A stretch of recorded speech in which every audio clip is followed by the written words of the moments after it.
Hello guys, welcome to my YouTube channel. आज मैं आपको एक्सप्लेन करने जा रहा हूँ मूवी द रीडर। तो आइए शुरू करते हैं।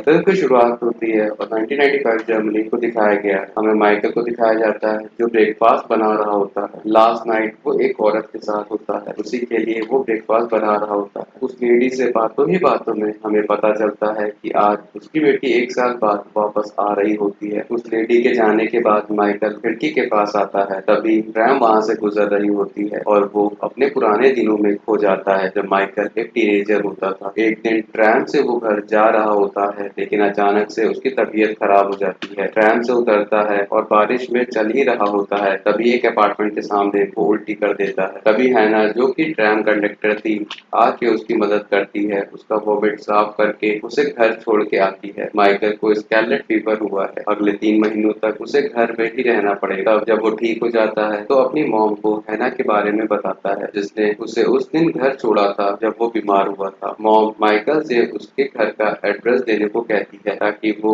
उसका शुक्रिया कर सके, लेकिन माइकल खुद ही हैना को थैंक्स बोलने के लिए उसके अपार्टमेंट पहुंच जाता है। हैना अपनी जॉब के लिए निकलने वाली थी। वो माइकल को बाहर रुकने को कहती है। माइकल दरवाजे से हैना को कपड़े बदलते हुए देख रहा होता है, लेकिन तभी हैना माइकल को देख लेती है। उस दिन माइकल वहां से भाग जाता है।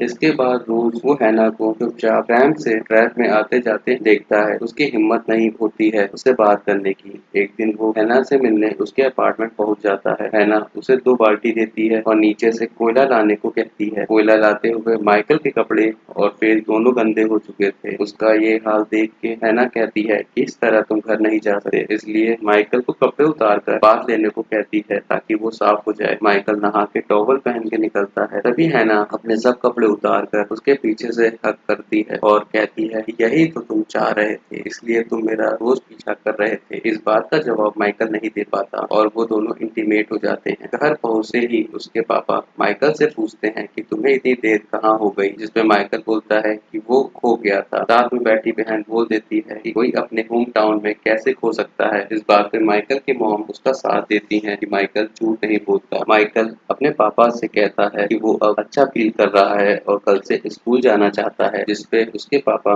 मान जाते हैं। अब वो रोज स्कूल बंक करके हैना के अपार्टमेंट पहुंच जाता है और दोनों इंटीमेट हो जाते हैं। थोड़े दिनों के बाद वो एक दूसरे का नाम पूछते हैं और हमें पता चलता है कि हैना 35 इयर्स की है और माइकल 14 इयर्स का। कुछ दिन बाद हैना माइकल को लिटरेचर सुनाने को कहती है। ये भी कहती है कि माइकल उसे रोज लिटरेचर सुनाएगा, वे दोनों इंटीमेट होंगे, जिसपे माइकल राजी हो जाता है। एक दिन माइकल हैना को घूमने जाने के लिए इंसिस्ट करता है, जिसपे हैना अपने कुछ स्टैम्प कलेक्शन भेज देती है ताकि वो घूमने जा सके। दोनों साइकिल से कंट्री साइड घूमने निकल पड़ते हैं। दोनों बहुत खुश थे, दोनों एक दूसरे से प्यार करने लगे थे। तभी वो एक रेस्टोरेंट में बैठते हैं। हैना मेन्यू कार्ड देख के माइकल को दे देती है और उसे ऑर्डर करने को कहती है। इस सीन का सिग्निफिकेंस बहुत ज्यादा है, वो आपको आगे पता चलेगा। लंच करके दोनों चर्च में जाते हैं जहाँ पे प्रेयर चल रही होती है, जिसको जिसको सुन के हैना इमोशनल हो जाती है। कुछ टाइम वो लेक के किनारे बिताते हैं, जिसमें हैना लेक में नहा रही होती है और लेक के किनारे बैठा माइकल एक पोयम लिख रहा होता है जो वो हैना को सुनाना चाहता था, लेकिन कभी सुना नहीं पाया था। मूवी प्रेजेंट में आती है और माइकल के हाथ में उसी पोयम का पेज था जो वो हैना को सुनाना चाहता था। एक केस के सिलसिले में वो कोर्ट जाता है जहाँ उसे पुरानी बातें याद आ जाती हैं और मूवी फ्लैशबैक में चली जाती है। माइकल की एक क्लासमेट थी सोफी, वो माइकल को बहुत पसंद करती है, लेकिन माइकल हैना को पसंद करता है। एक दिन हैना का प्रमोशन हो जाता है, उसे ऑफिस जॉब मिल जाती है, लेकिन हैना इससे खुश नहीं होती। वो माइकल पे गुस्सा होती है, लेकिन माइकल उसे मना लेता है और दोनों इंटीमेट हो जाते हैं। उसी रात को हैना माइकल को बिन बताए अपना सामान लेके चली जाती है। दूसरे दिन जब माइकल उसके घर आता है, तब हैना को ना पाकर वो बहुत दुखी होता है और उसी बेड पे लेट जाता है। इसके बाद 5 साल बीत जाते हैं। माइकल अब एक लॉ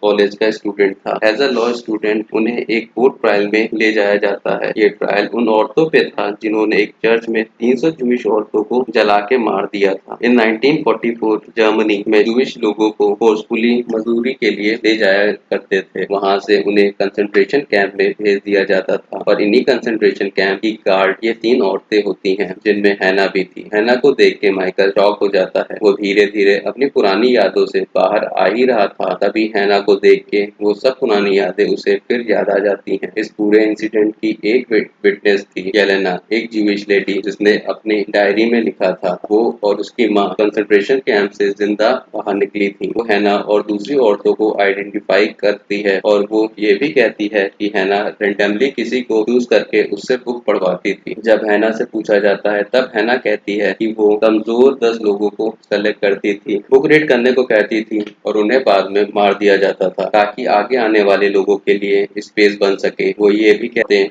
जलाया गया था जिन्हें चर्च में, वो भी एक हादसा नहीं था बल्कि जानबूझ के उन्हें मारा गया था। और जो रिपोर्ट आग लगने से उनकी मौत हुई थी, ये रिपोर्ट हैना ने नहीं लिखी है, किसी और ने उसकी साइन कॉपी किया है। इस पे दूसरी औरतें हैना को कसूरवार बोलती हैं क्योंकि हैना उस रात उस चर्च पे गार्ड की ड्यूटी पे थी और उसने आग लगने पे चर्च का गेट नहीं खोला, इसलिए सब लोग जल के मर गए। कोर्ट हैना को राइटिंग सैंपल देने को कहता है। इस पे हैना ये सब इल्जाम खुद कबूल कर लेती है। तब माइकल को पता चलता है कि हैना अनपढ़ है और ये बात पूरी दुनिया से वो छुपाती है। इसलिए जब उसे प्रमोशन मिला था उसे डर था कि कहीं सबको पता चल जाएगा कि वो अनपढ़ है, इसलिए वो वहां से चली गई थी। माइकल को भी इसलिए रोज कहानी पढ़ के सुनाने को कहती थी। माइकल समझ जाता है कि सभी औरतें मिलके हैना को फंसा रही हैं। इसके लिए वो प्रोफेसर की मदद मांगता है, जिसपे प्रोफेसर कहता है कि हैना ने खुद एडमिट कर लिया है कि वो गिल्टी है। अगर अगली हियरिंग में वो बता दे कि वो अनपढ़ है तो वो रिहा हो सकती है। माइकल उसे कन्विंस करने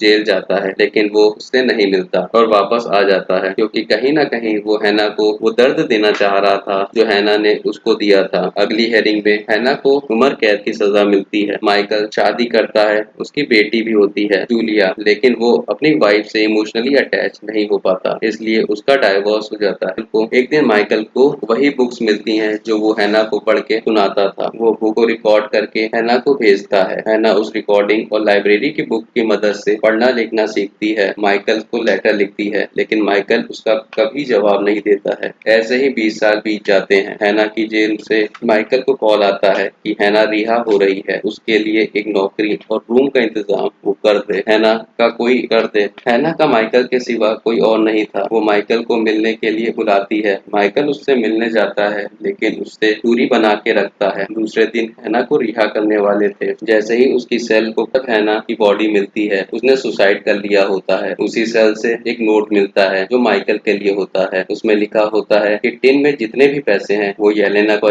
माइकल वॉशिंगटन पहुंच के येलेना से मिलता है और उसको हैना की स्टोरी बताता है, जिसको सुन के उसका मन दुखी होता है लेकिन वो फिर टिन लेती है क्योंकि ये वही टिन थी जो कंसंट्रेशन कैंप में उससे अलग हो गई। सीन शिफ्ट होता है और हमें माइकल और जूलिया को दिखाया जाता है। वो दोनों वही चर्च जाते हैं जहाँ पे माइकल और हैना 40 साल पहले गए थे और वहाँ हैना की कब्र है और मूवी यही खत्म हो जाती है।